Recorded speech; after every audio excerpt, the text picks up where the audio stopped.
Hey everybody, how you doing? We are back for another CFB Dynasty podcast. Zach has taken the night off, so I'm going to be your host. My name is Matt Knowles. I am one half of In Symmetry Creations. That is a content creation and comic writing company. But as far as CFB Dynasty goes, I've been involved with the league for the college and pro fantasy football league for 13 years. And I have been in fantasy football for 25 years. Known Brian Mcelfresh for probably longer than he's been alive. But either way, you've got me tonight. We're going to be talking about top transfers impacting college fantasy football. Got two other great people with me tonight. We're going to start over here in this corner with Brian Mcelfresh. Brian, why don't you introduce yourself and let everybody know a little bit about why you're on this podcast? Hey, so I started CFB Dynasty out of need. I was already doing the research and everything for my own personal CFB Dynasty, the actual fantasy league portion of this. So 6 years ago, we started CFB Dynasty to kind of put that research out on the web to help everyone out with cheat sheets and rankings. And we do everything from your standard, seasonal fantasy football league to the keeper to the dynasty leagues. And we define dynasty as, college players being drafted for your college fantasy team, and then they graduate up to your NFL team. I know other people call it C2C or campus to Canton, but dynasty is how we define it. It's the same thing. And I run a digital marketing agency out of Ocala, Florida. We service local clients nationally, or we service them locally and nationally. And it's called Searchalytics. And Danny, why don't you go ahead and give yourself an intro? Well, man, that's pretty impressive to follow. But my name's Danny Tucker. I've been with CFB Dynasty for 6 years now, working behind the scenes, helping with all the rankings and all the little posts to write and all that good stuff. I've been playing in college fantasy football now for about 13 years, probably longer, 20 plus years with NFL and all that stuff. But college football is where my background is, and that's what I love the most. So what I love to do. All right, so tonight we're going to be talking about the top transfers impacting college fantasy football. We are going to be using a list from 24/7 written by Chris Hummer. So we're going to look at the players that are going to have the most impact that are fantasy eligible. We don't care, as far as this podcast is concerned, about an offensive lineman transferring or a linebacker transferring, because in most of our leagues you're not going to be drafting those guys. We're going to go down his list and look at the top 20 or so that are draft eligible, and then we're going to ask some follow-up questions after that. So we're going to start off with the top guy on the list, the guy that made Brian Mcelfresh stand on his head, jump for joy, do some cartwheels, and we're going to start right there with him. That is the tight end Derrick Gilbert from Florida. Brian, let's talk about some Derrick Gilbert. Yeah, so he comes over from LSU, and oddly, before the Florida game, he opted out, and then he never played again for LSU. And I know there's a lot of rumors about Georgia tampering with him and whatnot, but not going to get into that. As far as fantasy goes, he's going to come in as the direct replacement for Kyle Pitts, and you really can't think of a better person to kind of replace him. So Pitts obviously won the Mackey Award, had a great season with Trask at quarterback. He didn't play all the games this season, sat out a couple, but had over 700 yards, 12 touchdowns. He'll be a top 10, top 15 pick in the draft. Derrick Gilbert comes in as a freak. So he's, 6'5", 253 pounds, did some amazing things as a freshman, really fast. And he's the highest rated freshman in the history of, since they've been doing rankings for tight ends. So that's going to be a big deal for the Florida offense. The offense is going to shift a little bit from a little bit less pass heavy, more running focused with a dual threat quarterback, Emory Jones taking over for Kyle Trask. But I love Derrick Gilbert. He really could lead Florida in catches. He'll probably compete with Jacob Copeland for that. And assuming that he'll be able to play this year, he will be an absolute starter for whoever has him in fantasy. Certainly one of the top 5 tight ends in our rankings that we have and haven't unveiled yet, but we plan to in the next few podcasts here.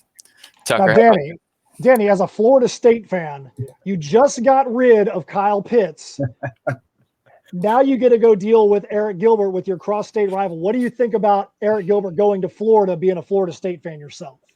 Well, honestly, I don't like it, like, at all. But it's going to be very interesting this year to see how the Florida offense works in general. They are replacing a lot of their top players from last year on offense.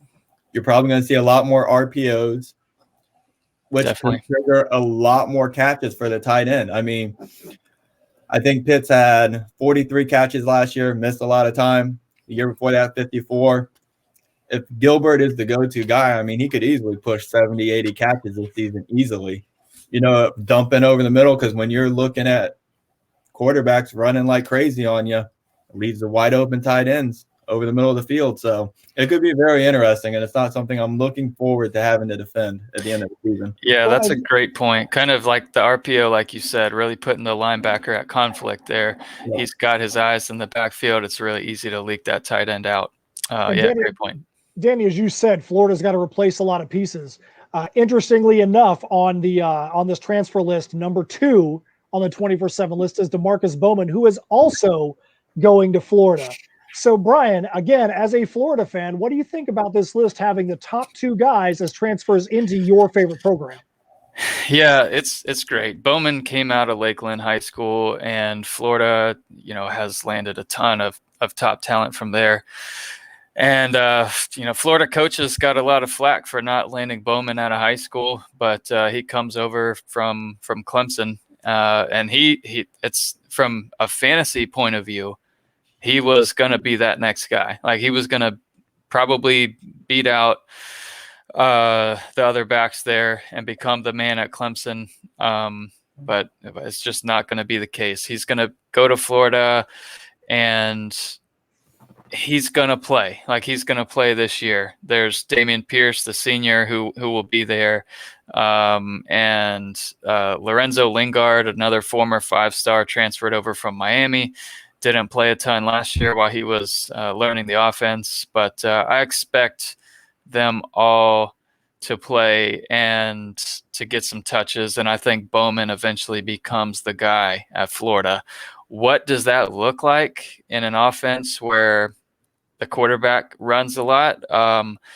That's going to be interesting to see. So you kind of want to look back at the Mississippi State offenses with Dak Prescott, where they ran a lot of read option, and the running backs did well. They were fantasy worthy running backs, but they weren't your running back 1 or your running back 2. Like, they can be a good third running back in most leagues, but yeah, I like to believe that Emory Jones will, you know, with his ability to run, is going to eat up a ton of the fantasy points. Him and Eric Gilbert, Jacob Copeland will be the best out of the offense.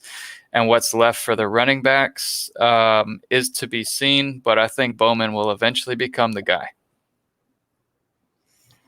All right, so we're going to move on to the next guy on the list. We're actually going to start with Danny on this one, because Danny, as a fantasy player that had Tennessee running backs last year, what do you think about Emory getting up out of there and going over to Oklahoma? Well, I'm excited about it, but at the same time nervous. I'm happy he's out of Tennessee, because I feel like he's going to have more opportunity in a wide open, spread open offense. Maybe they'll use him a little more down by the goal line, unlike Tennessee, who want to use him in between the 20s and then slide other people in. He's got big shoes to fill. I mean, Oklahoma's losing a really good back this year, so there's going to be plenty of opportunity for him to come in and take the field. We're just going to have to wait until it actually plays out in Oklahoma. You know, are they going to lean more on Spencer Rattler's arm this year with that wide open, all those receivers they have, Mims coming back, Hasselwood coming off injury? It's just going to be interesting to see how they actually run that offense for a change. I was a little bit disappointed when I remembered Kennedy Brooks for a second, because when the Eric Gray transfer happened, I immediately thought, oh, wow, that's a top 10 running back. I've seen a lot of Eric Gray, and he is an incredible back. And the way he runs, he's definitely got NFL potential. just an all-around really good back, can catch, is tough, runs between the tackles, he's got speed. But so Kennedy Brooks opted out last year. Kind of how does that factor into the depth chart? That's just going to be something we have to see. Currently in the rankings, I have them both in our top 25, but I really look forward to kind of seeing how the depth chart shakes out. Eric Gray could be a star if given the opportunity at Oklahoma, a fantasy star, but we'll just have to wait and see. All right, so number 5 on the list is Wandel Robinson going from Nebraska to Kentucky. So, Brian, what do you think about this guy? So Nebraska has just been rough from a fantasy perspective. When Scott Frost went there and Adrian Martinez signed on, I was all in. I really thought that would work out. It's probably my biggest rankings blunder a couple years back, having Adrian Martinez so high on the rankings, because just everything seemed to naturally fit well. I thought they would do some damage in the Big Ten, but they just haven't yet. Wandale Robinson was the man there. He had 40 catches as a freshman, 51 as a sophomore, but only a few touchdowns. I think for his career, or last year, he had 2 touchdowns. So it's really not the kind of growth you expect out of a player. He's bursty, he's quick. He's not a possession receiver, which I like people who get volume of catches. But he might be able to get that in Kentucky as a slot receiver and potentially get some carries as well.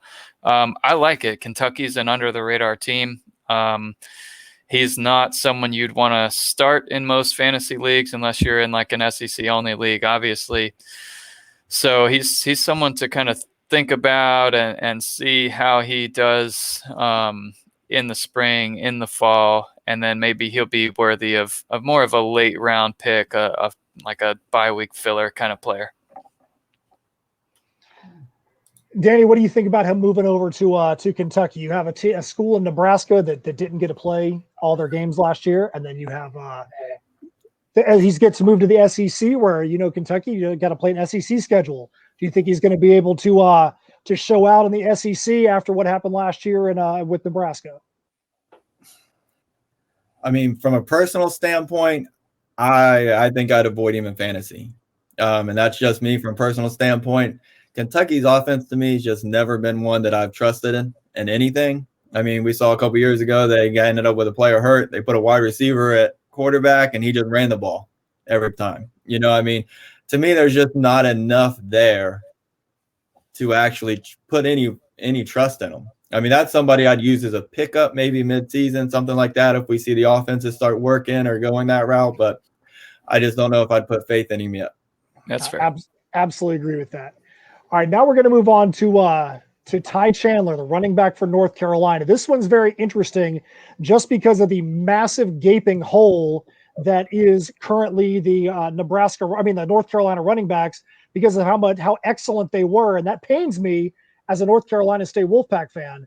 It pains me how absolutely great their 2-headed monster was last year. But I think that Tai Chandler is really getting himself into a great situation where he could really be a star with all those guys and all that production that's moving out. Danny, you want to start there too? What do you think about the Tai Chandler move to North Carolina? Well, that's my big thing. Losing the top 2 wide receivers, losing the top 2 running backs off their team. You return a great quarterback in Sam Howell. Who does he lean on in the offense? Tai Chandler's coming over. He's got all the SEC experience. He's coming into the ACC now, known as weaker defenses. They don't have all the weapons that the SEC is known for, and I think it's a great fit for him. I mean, I easily could see him as a number 2 fantasy running back this year on your teams, And yeah, Carter. So to give you guys the numbers, so Michael Carter last year, 1,200 yards, 9 touchdowns rushing. Javonte Williams, 1,100 yards, 19 touchdowns rushing. That's not even discussing what they did as pass catchers, which they were both heavily involved there. Tai Chandler's got a tremendous opportunity to step in as a full-time starter and do really well. So I love this fit. Man, the upside is pretty immense. He's never had 700 yards rushing in a season through 4 seasons, never had 5 touchdowns rushing through 4 seasons. So I think he's going to be worth a flyer. I agree on running back too. If he's there, for some reason, like in the later, like 6th, 7th, 8th round, he's absolutely worth a draft pick. I can't wait to see what his average draft position is going to be, but absolutely someone I've got my eyes on.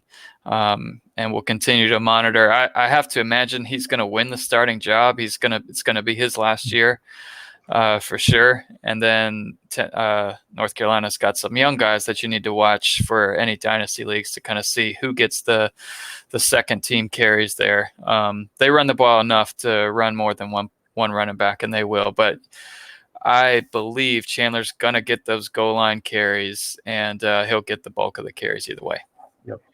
All right, so the next guy we go to is actually number 14 on the rankings. And again, like we said, we are going through the top 20 of college fantasy football draft eligible players. So there's been a lot of offensive linemen and linebackers and cornerbacks that have been in the list up to this point. This is the first quarterback that is on the list, and that's Tanner Mordecai, who is going to SMU. BMAC, I know that you have a very strong feeling about him going over to SMU. Tell us what you think here. Well, it's disappointing for a lot of the fantasy guys out there, the guys who follow college fantasy football or other sites that write about them. Everyone was looking forward to Preston Stone. I mean, who doesn't love drafting a freshman early in the draft, especially if you're in a keeper dynasty league where you can hold people over for years to come. Preston Stone came to SMU this year as a 4-star commitment, pro style, 6'2", 205, was expected to be the next man up. But Tanner Mordecai is going to surprise some people because he was a good recruit. He can move. He's got a good arm coming over from Oklahoma. I expect Mordecai to win the job, and I expect him to put up some great fantasy numbers. So he's got some years of eligibility left too. So the Preston Stone fans out there are just going to have to, take your shot and wait, or maybe he'll be able to beat out Mordecai. But I do think Mordecai is going to get this job. Danny, if you had Mordecai and Stone both sitting there in the draft at the same position, and you have to draft one or the other, you have no other choice. You got to draft one or the other. Which one goes onto your draft board and why? Not going to put you on the spot, but I am going to put you on the spot. Yeah, this is definitely on the spot. Man, because you want to own SMU starting quarterback. You want to own their number one option at wide receiver. Those guys just put up crazy fantasy stats every year. Can I tell you it depends on how my team actually looks right now? If I am young laden, then I'm going to look at Tanner Mordecai all day long. If I'm looking for a freshman, then I'm going to go freshman. But out of the two, if I had to guess, I'd probably go Tanner. He just has college experience already. He's been in systems. He knows how springs work. So, yeah, on the spot guess would have to be Tanner. Well, I think that's a good point, too. I think one of the things that we learned from the 2020 season is that there is always going to be a time to draft guys for the future. But right now, you want to be drafting guys that are going to be able to put stats on your team right now. Yep. And because you don't know what's going to happen in 2021, 2022. You're not sure what the mechanisms are going to be in place. So it makes it even more risky to take a flyer on a guy that you're not sure is actually going to be the starting quarterback. So I think that the decision to go Mordecai there is probably the smarter of the two with the knowledge that we have right now. He is probably the most likely guy that's going to put up stats today for your team. Yeah, and he's going to have a a legit number one fantasy receiver in Reggie Robertson Jr., who came back for an extra year this year to go along with Rashee Rice and Bentley and the rest of the offense. They're going to be fun. They're going to put up a lot of points.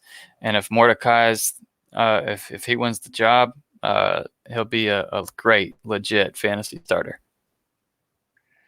All right, so now we're going to move on to number 16, and it pains me to say that I'm rooting for this guy this year because he went to Florida State, but it pains me to say I'm rooting for him. I absolutely am rooting for him, and that's Mackenzie Milton, who transfers from UCF after the horrific injury that he had up there to Florida State.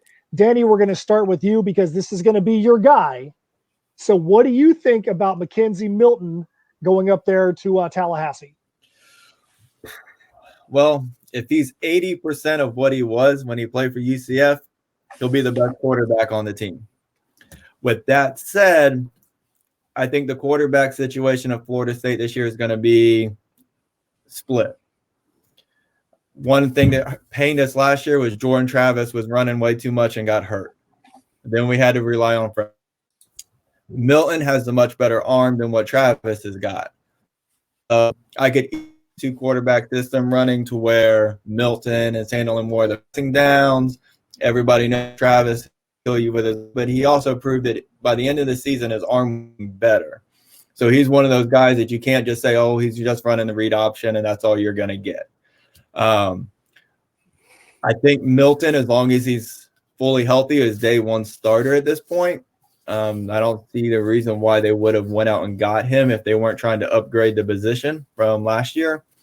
So, yeah, it's going to be an interesting watch, and I think he could probably be one of the best on the transfer market this year, as long as he's healthy. Yeah, I think he's. Go ahead. After watching Florida State football for over 30 years, being an ACC fan, I've never seen Florida State have such a mess at quarterback like they had last year. It was unreal how many guys took snaps at Florida State that honestly probably never should have had to take snaps. So for them to be able to get some kind of stability in there is not a good thing for the rest of the schools in the ACC, because that's something that they've missed for a long time, is true stability at the quarterback spot. And Mackenzie Milton is probably going to be the guy that's going to bring that to him. So BMAC, what were you going to say? Yeah, he's going to be an interesting follow just to see how that offense and offensive line shapes up. He was an outstanding quarterback, and I had him on my fantasy team when he got hurt. Cost me a championship as I was standing in Crunchies and she's getting some wings, and boom, he went down. My championship was over. I can't remember if that was, I feel like it was a Thursday or Friday game. But that was a rough injury, and everybody's rooting for Mackenzie Milton to do well. So hopefully he'll have a great year and help get things kind of turned around and in the right direction. But yeah, we're looking forward to seeing him. All right, we're going through the 24/7 list of impact transfers. We are up to number 18. This is Zach Charbonnet from the running back who's going to UCLA. We'll start with Brian. What do you think about this one? Charbonnet, 4-star guy, went to Michigan and did really well. He's a bigger guy, 6'2", 215, powerful runner, but he's not slow either. So he just thought it was the perfect fit there with Harbaugh in Michigan, but man, nothing's really turning out perfectly for them. So at UCLA under Chip Kelly, hey, they're starting to get things going now. So kind of a slower start than a lot of people wanted to see, but watch out. Like as Charbonnet gets going, he can be the man. Running backs under Chip Kelly, the starter, have all excelled in fantasy, and he could absolutely be a fantastic sleeper that because he didn't put up big numbers at Michigan, might not get the respect going into some rankings, some draft boards. A lot of people probably overlook him, but certainly as a future starter for UCLA, I like him a lot. How about you, Tuck? Yeah, I think he's one of the guys that everybody wanted out of high school. He's like a Trey Sanders. Everybody's now just waiting. When are you going to come out and announce yourself to the fantasy world? And hopefully he can find a new home, resettle himself in out there, and hopefully he can finally give us all what we wanted. Because I'm pretty sure he was probably a first, second round pick in most drafts. So yeah, we'll see. All right, so next on the list, we've got the wide receiver, Charleston Rambo, went from Oklahoma down to Miami. I'm going to start with him. I think this is probably a great move for him. Last year, everybody thought he was going to be much more than he was. Nobody thought that Mims was going to be the number one guy out there. Mims was actually ranked as the wide receiver 5 on that team preseason. So for Mims to become the go-to guy out there, if you're a wide receiver and you don't want to compete with that, go somewhere where you've now got a super senior quarterback in Derrick King that's coming back. He could have a monster year with a super senior quarterback down there in Miami. Brian, what's your take on that? Yeah, totally agree. It was the right move for him. He wasn't going to get the catches at Oklahoma. He actually declined from 43 catches to 25 from 19 to 20. But yeah, with Hazelwood coming back, Trajan Bridges, he's probably going to earn a starting role. They're going to find a way to get that talent on the field, in addition to Mims and everyone else that they've got there. It was the right move. And yeah, with Derrick King in Miami, Rambo has an opportunity.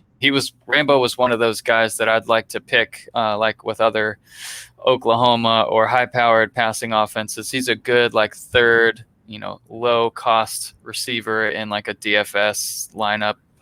But man, I think he's got a chance to get some volume there. Similar to the situation at Florida or any other dual threat quarterback. The quarterback is going to eat up the bulk of the fantasy points. So I don't think he's a wide receiver 1, wide receiver 2 for fantasy, but he could be a spot filler. And if he's available, because no one drafted him, certainly worthy of checking him out to see if he ends up getting 6, 7, 8 attempts his way every game. So we'll see. He's one that I'd wait on probably. He's not someone I'm uber excited about or anything, but it was good for him. That's what the transfer portal was made for, and hopefully he'll become an everyday starter at Miami and do some damage. All right, so now we're going to go down to number 20 on the 24/7 top impact top impact transfers. And that is Ethan Garbers, the quarterback for UCLA. Brian, what do you think about this transfer for Garbers going over to UCLA? So Garbers is a 4-star pro-style quarterback, which is interesting for UCLA and Chip Kelly taking on a pro-style guy. But he can move a little bit, but he's not going to be Mariota or anything like that. So we'll see how this plays out. He transferred out of Washington after Dylan Morris won that job. And then 5-star Sam Heward is entering there also. So most expect him to be the next man up. And apparently Garbers thought so too. So he's out and at UCLA, and no film or anything on him yet in college. So we'll just kind of have to wait and see. He is not someone to draft with any anticipation of putting up fantasy points in the 2021 season. All right, so we've gone through the top 20 college fantasy eligible players. Now we have a couple of follow-up questions that we're going to put out there. So first off, and we'll start with Tucker. Who do you think is going to have the biggest fantasy impact on their new team and why? It could be somebody we've already covered. It could be somebody else. It doesn't matter if we've talked about them or not. Who do you think is going to have the biggest fantasy impact and why? Well, the biggest fantasy impact probably out of all of them would be Eric Gilbert. And I just think Florida is replacing so much on offense that they got to find the next man. And it's important for him to find them early. And I think with his upside and his ability and his freakish athleticness, I mean, I think it'd be weird to pick anybody but Gilbert. Yeah, I really like the pick of Gilbert. I think, he's the highest rated tight end of all time. So I fully expect he'll be a star fantasy player.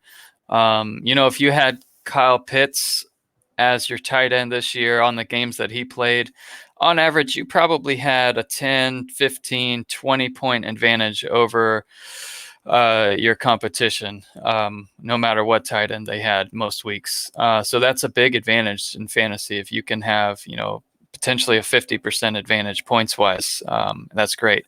But I'll say I hope it's Eric Gilbert, but I think Tai Chandler has an opportunity for that to be him with, replacing over 2,000 yards of running backs there. He's never been the guy.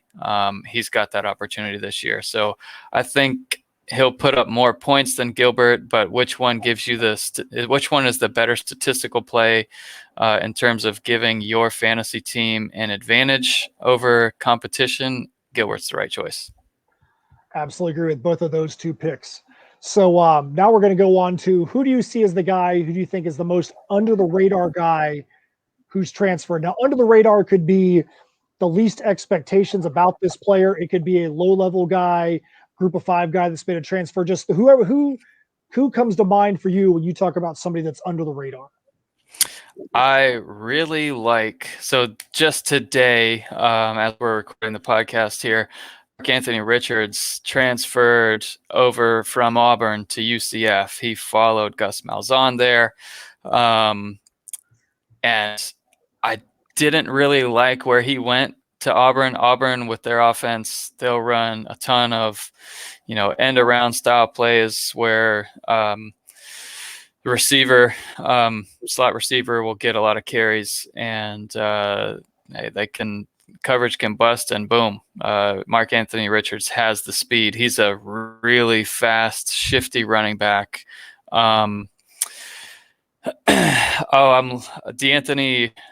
Thomas is someone who comes to mind with Mark Anthony Richards, and him going to UCF. Boy, he's got the talent to really, really show up in a big way, fantasy-wise. I like that pick for him. Danny, who's somebody that comes to your mind? Anybody come to your mind as somebody that's going to be under the radar? This is going to be completely under the radar, but I'm going with Andrew Parchment, coming from Kansas, going to Florida State. They lose to Marion Terry from last year. The whole passing game was a complete train wreck. Didn't really have a guy you could lean on. Very young at the position. So I have with him coming over, senior, 6'2", good size. I just have I feel like there's a big hole for him that he could easily fill in the passing game if Florida State could get it rolling. I'm going to go with a guy that we already talked about. And the only reason why I think Mackenzie Milton is under the radar is only because people have short memories. It's been so long since he's been on the field. And unless you're somebody that follows UCF football, unless you're somebody from the Southeast, you may not have ever been exposed to the way that Mackenzie Milton plays. And I don't think that a lot of people really understand the quality of player he is. So when you put him at a big-time program like Florida State, I think he has the ability to surprise a lot of people that really just don't understand that this guy is the real deal. Yep. If he can get back after that injury.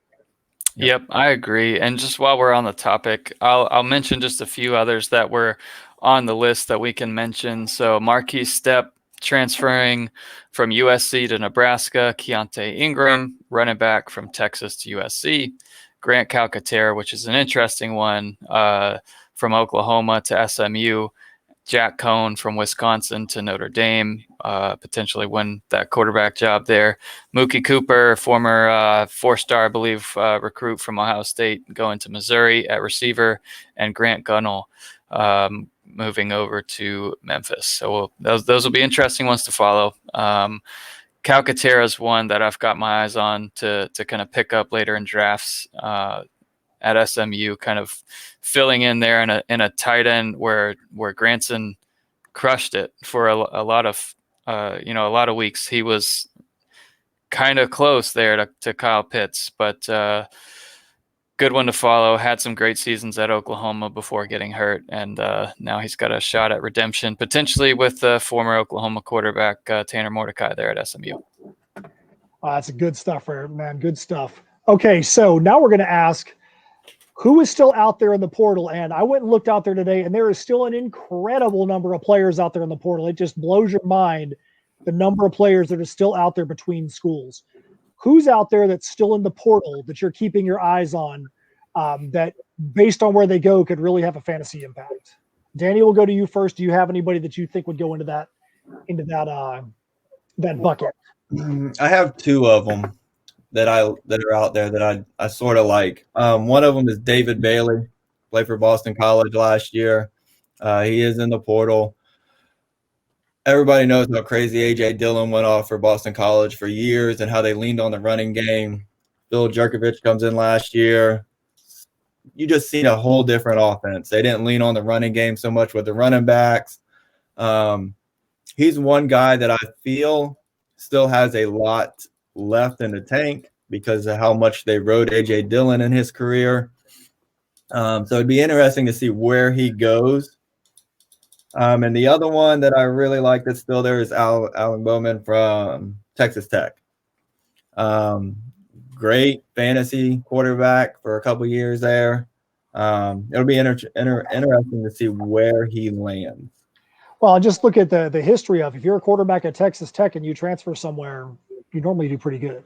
Yeah, exactly. So, yeah, it'll be kind of interesting to see where he goes and what kind of offense he gets into.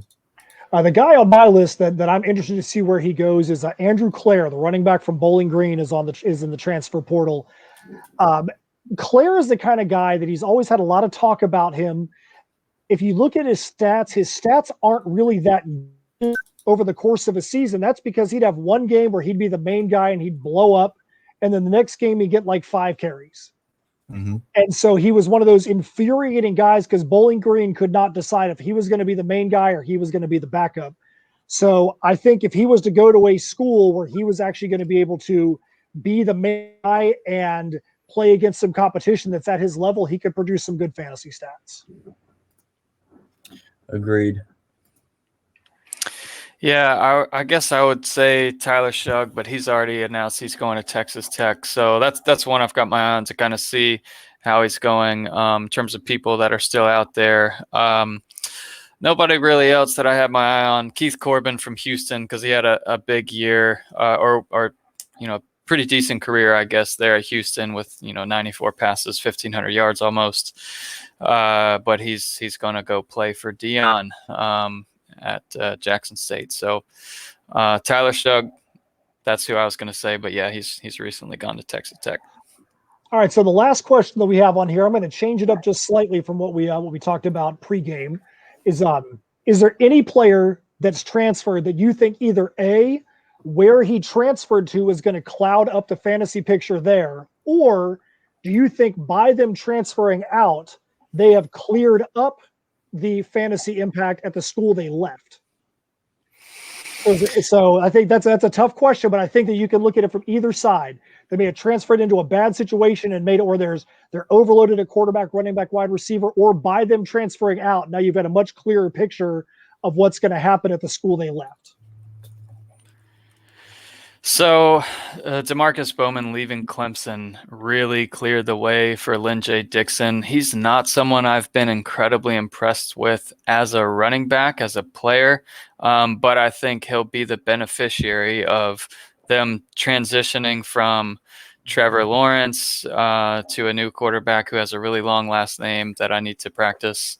But I really think they're going to lean a little bit more on the running game, and Jalen Dixon's going to be the beneficiary. On the flip side, Eric Gray coming over from Tennessee to Oklahoma really muddies the water for fantasy. You really like to go all in on Kennedy Brooks or Eric Gray. They're both good running backs in their own rights. So that's just going to be one to kind of watch. And if they're both healthy going into the season, it's probably going to end up being a wash with a running quarterback and then 2 really good running backs in an offense that also passes the ball a lot. So that's unfortunate from a fantasy perspective. So the reason I changed this up is I can't go a podcast about transfers without mentioning Bailey Hawkman. I think that Bailey Hawkman, Danny knows what it's like to have Bailey Hawkman leave his program. I know what it's like to have Bailey Hawkman leave my program. I'm really glad to see Bailey Hawkman transfer to a Group of 5 school. I've never been sold on Bailey Hawkman's talent. Bailey Hawkman is just good enough to win you a few games, but he's also just not good enough to cost you some games. And as a North Carolina State Wolfpack fan, he was inserted into the starting lineup this year strictly because of COVID reasons. Devin Leary was always going to be the starting quarterback, and Hochman had to come in. He started off the season, had a great game to start the year, but as the season went on, he was dreadful in certain games. We were probably one of the worst teams with a good record out there in college football. And the thing of the matter was, when the season was over, I was like, I hope Hochman transfers, only because he was probably going to be the 4th best quarterback on the NC State roster going into 2021. Having Ben Finley, having McLaughlin, and having Devin Leary come back in, he probably, from a talent perspective, would have been the 4th best quarterback coming back in on an ACC program. For him to go to a Group of 5 school like Middle Tennessee State, the level of competition that he's going to play, he's probably going to have a chance to excel out there at Middle Tennessee. But it also clears up the pathway for all these good quarterbacks at legit QBU of NC State, who has more quarterbacks in the NFL right now than any other school. It legit clears the path up for Leary and Finley and McLaughlin to be able to do their thing without having the specter of Bailey Hawkman still sitting there on the bench. Yeah, I know how it feels to have him on your team, so I was kind of happy to see when he went to NC State. But yeah, it definitely clears the air in NC State, though, because now Leary is the man, solidifies everything for you guys. I'm looking at Florida State, and there's one guy that I didn't mention in the transfer, but Ladamian Webb going to Troy, I think could be a very good thing for him. A very physical runner, very good running back for us last year at Florida State. But I think that him slowly losing touches at the end of the season made him move on. But he's a guy out there that I'm very interested in next year, and watching to see what he can do going from an ACC to Troy.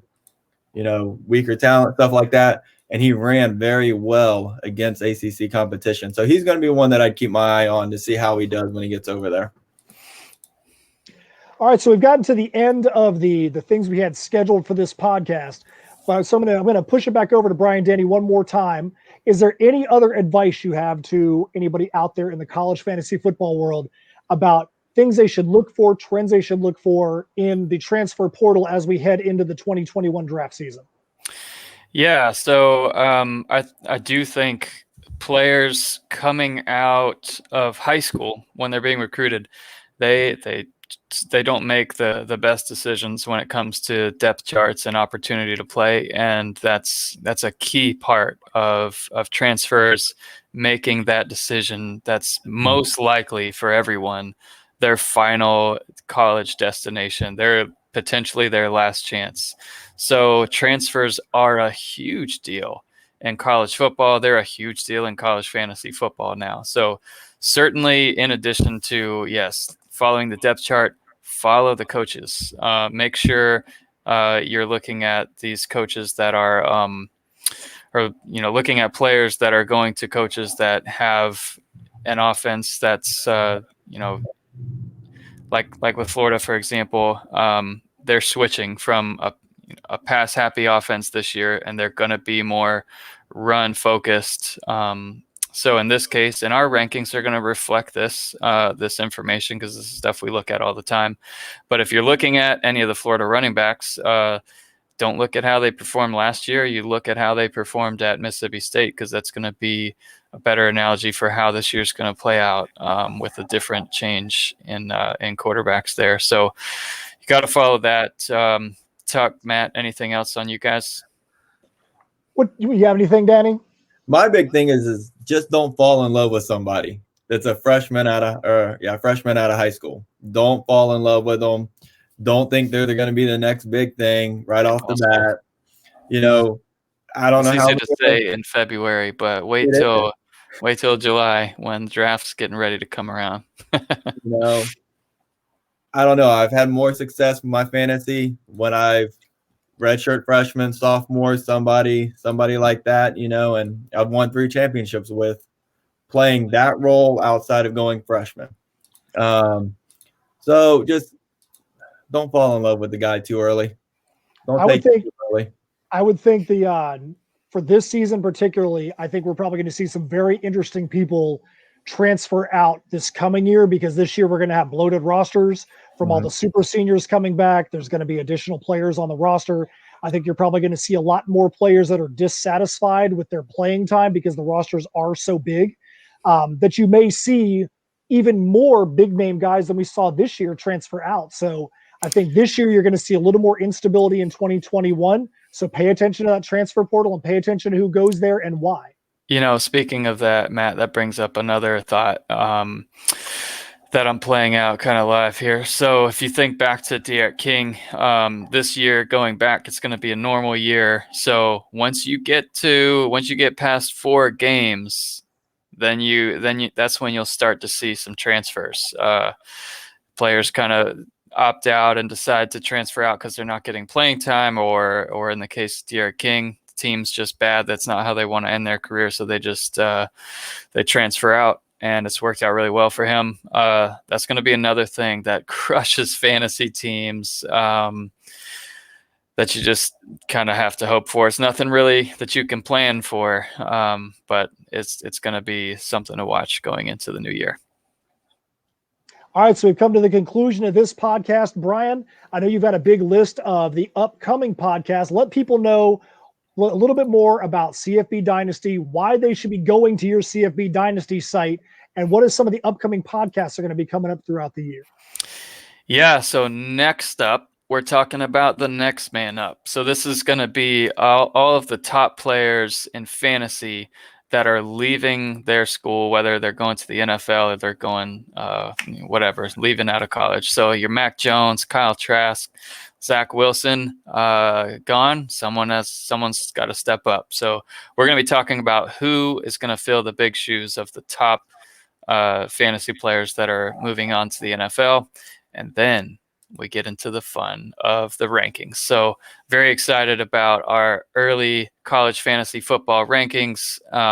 We'll at least be launching our top 50 in each position, and we'll at least talk about the top 15 or so on the podcast. But that's going to be really exciting. Can't wait. Mock drafts are soon to follow that. So look forward to all of that. It'll all be live on the site as soon as we've got it. But thanks for listening. That's all I've got. All right, Danny, if they were not going to find you on this podcast, where would they find you? Would it be at a bowling alley? Yeah, probably. I bowl. Did you just have one of your best sets ever the other night? It wasn't a best set, but I bowled really well in the last tournament I was in, and I got another tournament coming up this Saturday. We'll see how it goes. All right, so Danny's going to be starting up a fantasy bowling podcast here really soon. Anyways, guys, that's it for tonight. Once again, my name is Matt Knowles, here for Brian Mcelfresh and Danny Tucker. This has been the top transfers impacting college fantasy football for CFB Dynasty. We're out. We'll see you next time. See ya. See ya.